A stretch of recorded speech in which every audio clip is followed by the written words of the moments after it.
How's it going, guys? It's Mr. Lone Wolf, and today I'm going to go and do another contract. I'm on the Crossroads map again, called Railway Blues. The reason why I chose this one in the end was because it unlocks technically two warehouses and then access to location. The main thing is there's like one warehouse that was quite handy because it's various materials that I need to do some other missions.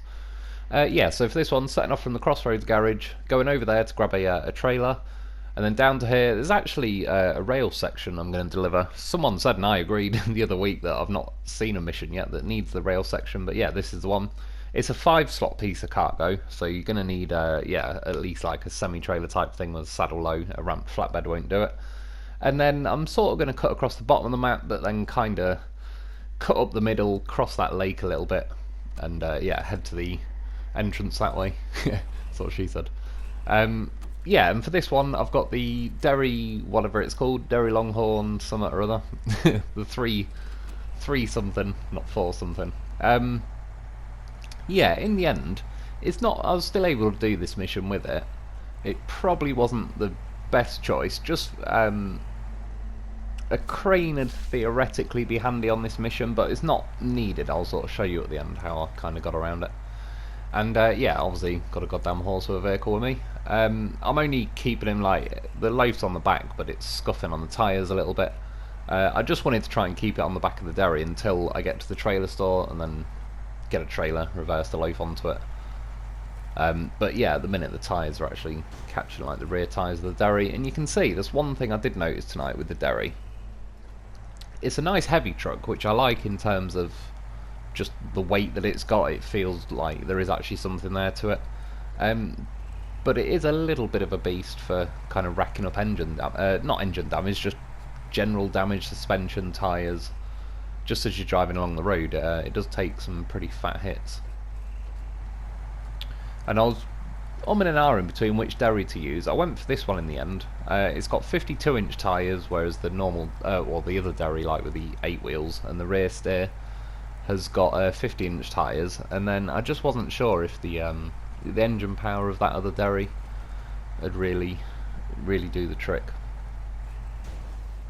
Which, to be fair, I think both of them are A on the power, so they're not S plus or anything like that, but they're not crazy low.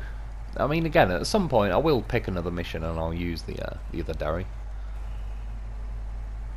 Even going up there as well, this raisable axle in the middle of the truck, it still gets in the way to a degree, but that was quite a steep angle of a hill, like the brow of the hill I was going over just then, and the axle, for the most part, didn't really cause too many issues. It's still got enough weight to it where the rear axles kind of dig in and actually get some grip.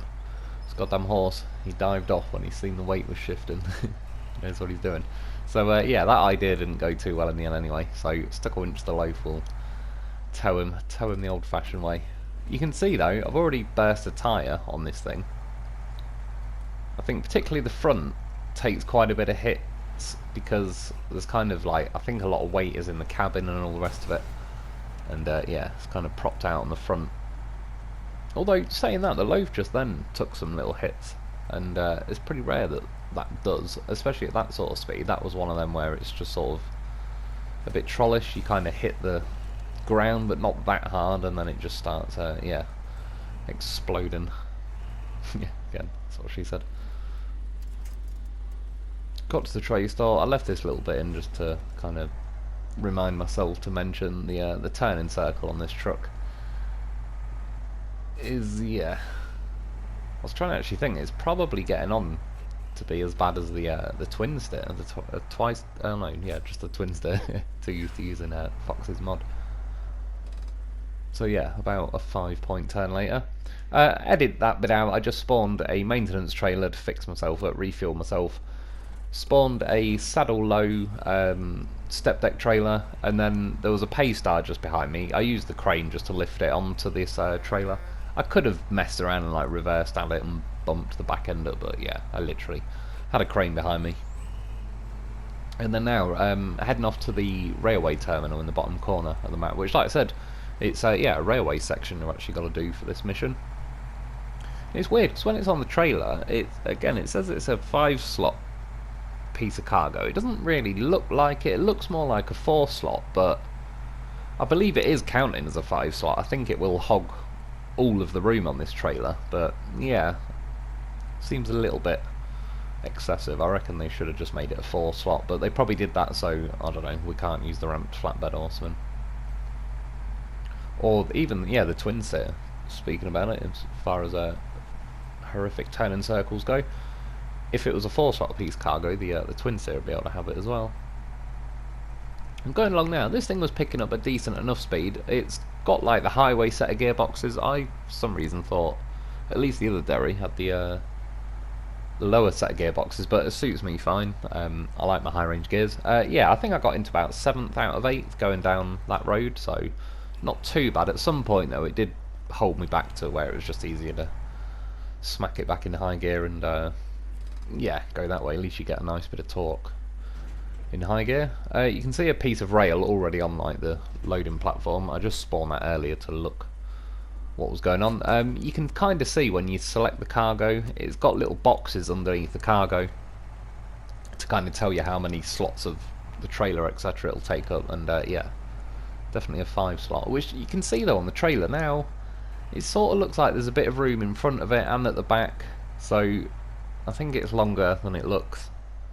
That's what I said.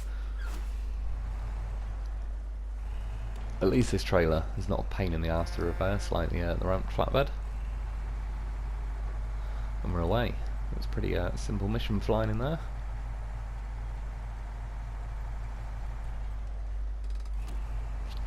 Enjoying the view too much, not even looking where I'm going. And he's smashed into a lamppost or telegraph pole, whatever it is.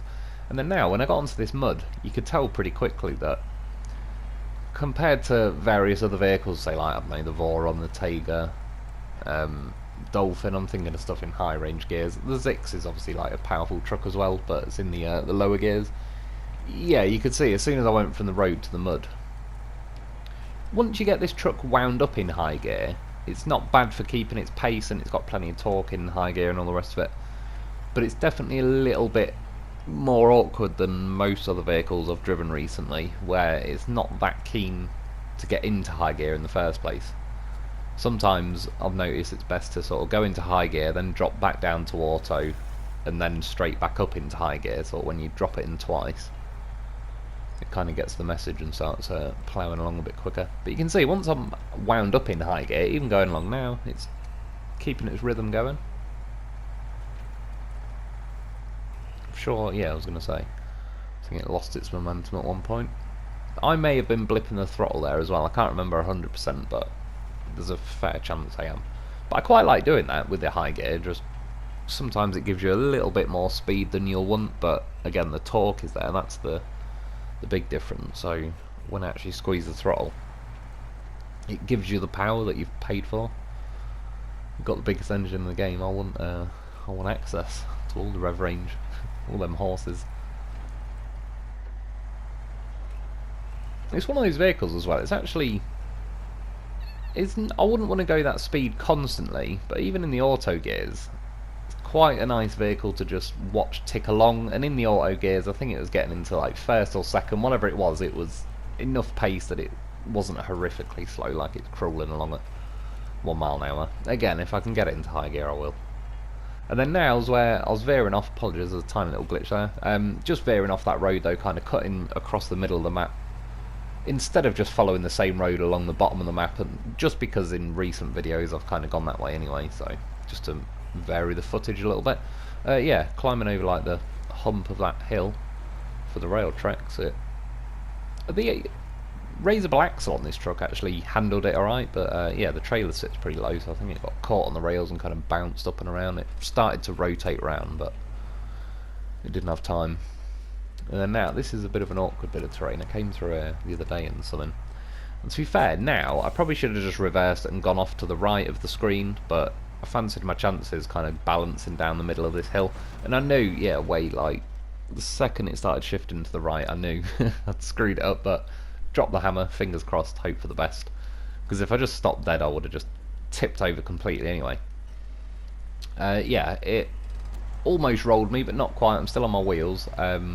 Unpack the loaf, and I kind of forgot for a little while, but yeah, I've got the railway section as well, which I unpack that. So this is one example where technically a crane would be kind of handy. The Lo4f managed to pick himself up a bush. Now what I kept doing, is going to pack the cargo. You can see the rail track thing is still on my trailer. But when I'm clicking pack cargo, it just keeps saying impossible, which was a bit of a pain in the arse to say the least, because it should count, really.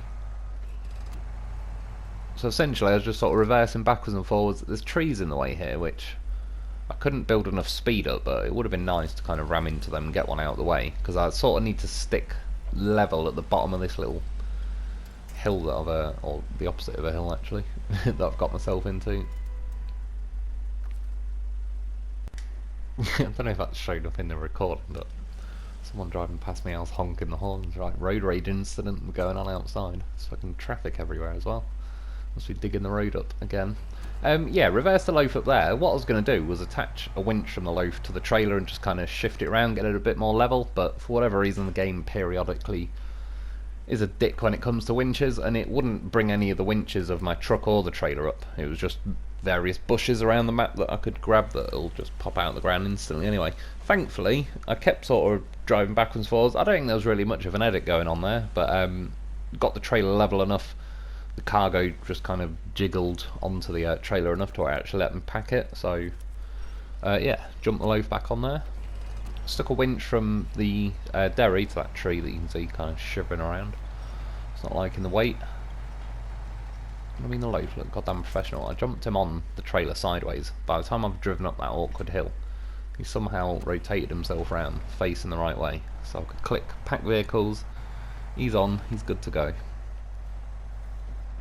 See, now there was a good example though. It's probably the only time, and it is a bit of a severe hill, but that drop axle in the middle, I sort of beached on that basically, and I was kind of pivoting on it where it wasn't enough weight left on my rear wheels to kind of plough over that hill. But these little bits, it's still getting over them. I think to a degree some of this ground is fairly soft, so at least once the axles start to catch, they do kind of squidge and sink into the mud a little bit, rather than like if it was just trying to climb over a rock, for example. It'd be a lot more awkward because there's no give once that axle starts hitting the rocks. So I just got out of that bit, quickly saved the footage. I think I straightened up the Lo4f a bit, just change it back to daytime because this game annoyingly still keeps acting like it's dusk about 2 minutes after you change it to midday. And then yeah, a chance to cross this little river section, which I don't think I've crossed before in any normal vehicle. I know I drove over here with the fan blade for one of the missions, but it was when I was doing the live stream and I had mods. I think it was this way I cut over.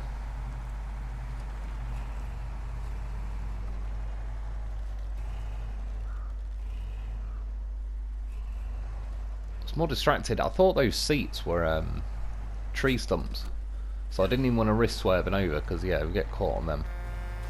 And I have to say, them seats, they don't take no shit. It's planted in there pretty well.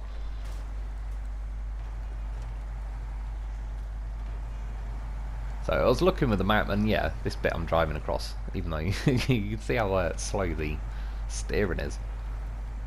But yeah, I think it was best to cut across this way. If I kind of just flew off the ledge to the left of those seats, I might have gone into like a deeper section of water, and again, maybe with a more off-road specified kind of vehicle, I'd risk it. But yeah, this one, I didn't want to push my luck too much. I think there's a little I can't remember what that car's called, TUZ something, abandoned in the water. There's another mission collected while I'm on my way around. And yeah, overall, all things considered, it worked out pretty well. It was a good little shortcut. And like I say, for the most part, out of the two Derrys, this one I sort of reluctantly prefer. I'd like to like the other Derry. I still vote they should put a bigger, better engine in it. Because even this vehicle, this has got the Westline something or other engine, which I believe is the same one that's in the twin steer. The other Derry is got some codename engine. Yeah, I don't know. I've got a feeling it's not quite as powerful. Although, like I said, I believe they were both rated A. But yeah, I kind of settled on if I had to pick one of them, I'd sort of more lean towards this one, because at least the power factor of this vehicle feels pretty nice. Whereas the yeah, the other Derry is just like such a letdown. And again, it might be like a similar situation with the P16 and the P12, where they've even got the same engine, I believe, but one's all-wheel drive, one's not. And the P16 feels way more powerful, just because it's got less wheels to feed the power to, and then obviously in this case, this has only got 6 wheels to feed the power to, whereas on the other Derry, there's all 8 going, so it might be that, but regardless, yeah, they need to add more power to that. The fact they haven't done it, I'm quite surprised as well, even though they seem pretty reluctant to patch quite a few things. There's various vehicles since this game came out that they have kind of tweaked and upgraded and stuff. We've got like the raisable suspension on the Collobs, on Dan, even on Bruce as well. I think there's a few vehicles that have had like better engines added. And yeah, just all sorts of bits and bobs, and again, the other Derry being like pretty much the most expensive vehicle in the game. That crown might have been taken now actually. A few of the DLC vehicles we've had on later maps are unusually expensive, even if they're not a particularly expensive looking vehicle. Yeah, back on the road though, flew by the fuel station, grabbed a bit of that. To be fair, this vehicle wasn't bad on fuel all night. I grabbed some just kind of out of habit really, but it definitely wouldn't have needed it, and I've got the goddamn horse with me. It was more bringing the Lo4f for repairs, because like I say, this thing was absolutely smashing itself to pieces. The front bumper on it as well sits a little bit low, and I did go through the bumpers, but I'd say some of the non-stock bumpers sit even lower than this. And then the last one, I don't know, it was about the same height, but it could do with more of a like bumper deletion option. And obviously this has got change suspension mode on it, but it just lifts that middle axle up and down, so it doesn't actually like raise the height of the whole vehicle. And you can just sort of see, because it's got like a bit of an overhang from the front axle, it makes a bit of a difference really. If it was like pretty much flush with the front axle, it wouldn't be so bad. And then yeah, over to the Heartlands map, which is where I've got to go and drop this rail section off. Thankfully it only asked me to do 1 rail section. If it had asked for any more, like 2 or whatever, I suppose a road train would actually be quite fitting really, considering its railway sections. But yeah, I probably would have just stacked them on top of each other. And then yeah, driving up this bottom road, kind of near to where the lumber station thing is, there's another kind of rail yard going on where I've got to take it to, and it's just cutting it to the right of that really. I was going to say down the road, but technically down the rail. So even there, I'm starting to get a little bit hesitant now, like much faster I think this thing would have blown its suspension to pieces going over that. And then yeah, there's a good example, like with the bumper, could do with either being deleted or at least raised up. But overall, it's not been a bad vehicle to drive.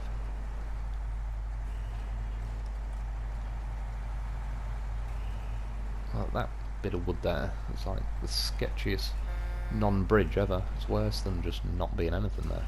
For some reason I couldn't help myself, I had to go and ram this anti-terrorist barricade. I realise that now. That was probably not the wisest decision.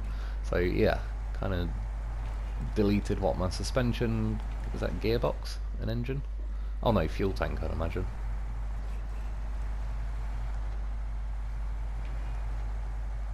And I'll admit, it's not the smoothest driving from me, but it did catch its bumper again.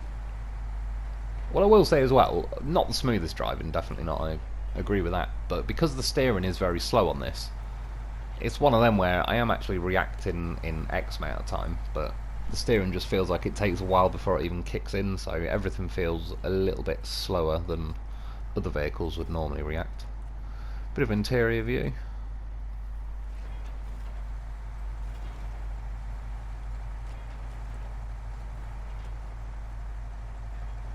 See, there's a good example again with the power where it was ticking along nicely, but it can soon yeah, run out of it, and it'll want to kick you out of high gear. I kind of got pretty used to, at least you can kind of tell with this vehicle, it does kind of start to wind down before it just instantly tries to kick you out of high gear. It's not really strict with the high gear in that sense of like trying to make you stall, but it's not that great at maintaining it. Like once you start hitting the rough stuff, yeah, it wants out. But like I say, you get a little sort of warning as it starts to slow down, so you just drop it down to auto, and you don't really lose much of your power or momentum and all that. It's not like in these roads as much, though, I will say that. Although they are kind of rough. I've drove up and down here a few times. Like I said, the log station is further down here. I've been up and down here in like the Zix, I think, and the Dolphin. Yeah, it's a fairly, considering it's supposed to sort of be like a dirt road, it's kind of brutal. There's definitely sections like this where it just more transitions into like a pure mud road, really. And again, I was not liking that power.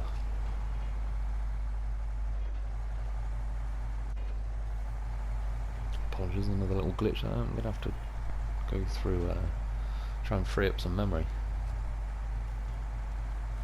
Which I did not long ago. It doesn't take long. Soon eats it. That's what she said. And then at this point, I did actually draw the lines to veer off to the right, and I was going to kind of loop through the rail yard and go the proper way, but I'd already noticed on the map that it looked like you could go this way, and when I got here, it sort of looked like there was a hint of some tyre tracks going off that way, so I kind of figured I would. And yeah, a few more iffy hills to go over, but it's quite nice to watch the suspension at the back going up and down. And it was all going well, now I was like, oh crap. Tree stumps.